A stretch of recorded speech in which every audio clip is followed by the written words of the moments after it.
మరి ఇప్పుడు చెప్పకనే చెప్తున్నట్టు కదా వాళ్ళని.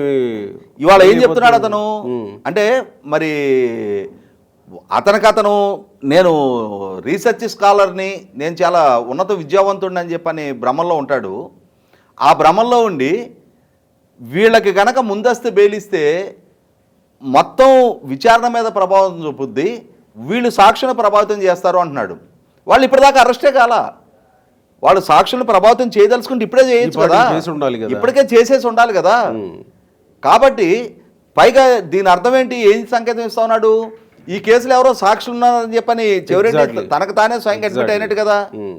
అంటే ఒక పక్క తన నాయకుడి కోసం నేను ఆత్మాహుతి దాడికైనా సిద్ధం, లేదు ఆత్మహత్యకైనా సిద్ధం, అంటే ఈ కేసులో నేను బలవటానికైనా సిద్ధం, లేదు అని అంటే ఈ కేసులో అప్రూవర్గా మారతారనుకున్న వాళ్ళని న్యాయస్థానంలో నేనే వాళ్ళతో కొట్లాడి వాళ్ళని నేను అప్రూవర్గా మారనీయకుండా అడ్డుకుంటాను అని చెప్పనే ఒక వైఖరి చెవిరెడ్డి భాస్కర్ రెడ్డి ప్రదర్శించడం ద్వారా జగన్మోహన్ రెడ్డి దగ్గర ఈయనకి ఎక్కువ మార్కులు పడచ్చేమో, కానీ చెవిరెడ్డి భాస్కర్ రెడ్డి తనకు తానుగా కేసీఆర్ గారు అంటుంటారు కదా 100 అడుగుల గొయ్యి తీసి బొందబెట్టాలి అని చెప్పని, ఇవాళ ఈ కేసులో తన భవిష్యత్తును తానే బొందబెట్టుకుంటా ఉన్నాడు చెవిరెడ్డి భాస్కర్ రెడ్డి.